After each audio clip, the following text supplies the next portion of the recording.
Yo, what's going on, gang? Today I want to go over the best settings for controller right now in Black Ops 6 Season 2 rank play. These are the settings I use to absolutely fly through the rankings. In the controller, first thing we want to do is make sure this is set to tactical. What that does, it makes it to where you crouch and slide with your right stick. You melee with circle B. So for me, I have a paddle in the back right here on the SCUF controller. This is going to be my melee now, and then this is going to be my crouch, which I definitely like. This is crouch a whole lot more than having to like use a paddle for crouch. We make sure that we swap L1, R1, L2, and R2. I do that personally. I have large hands. I think it's comfortable on the SCUF PS4 Infinity, whatever, to shoot with the bumpers rather than the triggers. I just think this feels a whole lot better. Having these fingers as my paddle fingers, rather if I pull it down, all my fingers kind of feel scrunched together. It just gives me a little more room when I swap L1, R1. Controller vibration always off. I have it off even though this thing doesn't even have rumbles in it. I make sure I turn it off. Dead zone inputs, this is a big one. So left stick min is going to be set to 1. Left stick max is going to be set to 75. That way you don't have to actually move the stick all the way up to really get the full sprint going. Right stick minimum for me is 3. You want to test your dead zone. You want to make sure you're not getting too much stick drift. So on the right stick, make sure it's as low as it can possibly go without getting stick drift. Right stick max is going to stay 99, and then the triggers are both set to 0. Going over to aiming sensitivity multiplier, all this is going to stay at 1.0. Advanced aiming settings, this is kind of where we get to the nitty gritty right here. I play on dynamic on my aim response curve, and that's at 1.0. I do have custom sensitivity per zoom, low zoom, and 2 to 3 times is going to be 0.95. I do rock 0.93. If my shot seems off, I kind of move it around. So anywhere from 0.93 to 0.95. If you can't get 0.93, you have to use a keyboard. It's something you can't do with a controller. See, if I do it with my controller, it's only going to go in intervals of 0.05.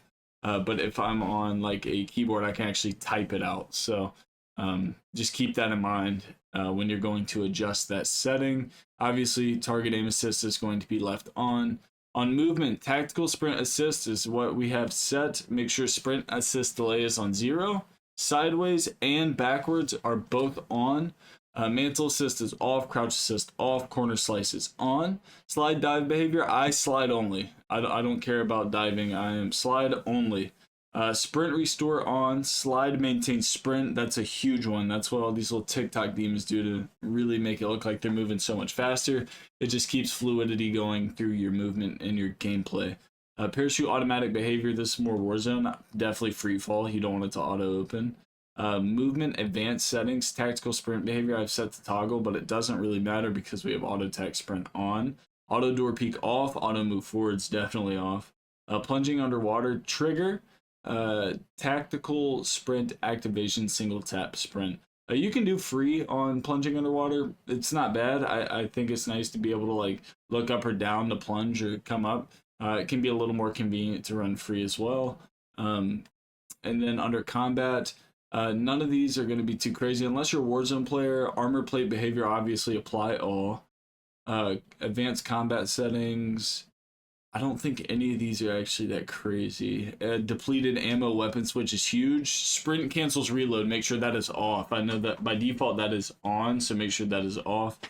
Prioritize interact if you play Warzone. If you don't play Warzone, leave it be. But if you play Warzone, make sure you have prioritize interact on the interact/reload behavior. And I believe that's going to be it, gang. Listen, our sense is 165. I think that's pretty self-explanatory. That's the equivalent of like a 7 in last year's game, which I feel like if you played on a slower sense last year, you need to up your sense this year because Omni movement speeds the game up so much, especially multiplayer ranked. Everybody's moving around really quick. TTK is very fast. You want to be able to get the target out of there. It's not like you have plates to kind of like miss some shots and try to recover and do movement yourself. It's very, very quick in multiplayer ranked. So this is your opportunity to kind of hone in that shot a little bit more. And do the thing, gang. Listen, if you are new to the channel, enjoy the content, hit the sub, crush the like, catch tomorrow for another heater. Let's get a game.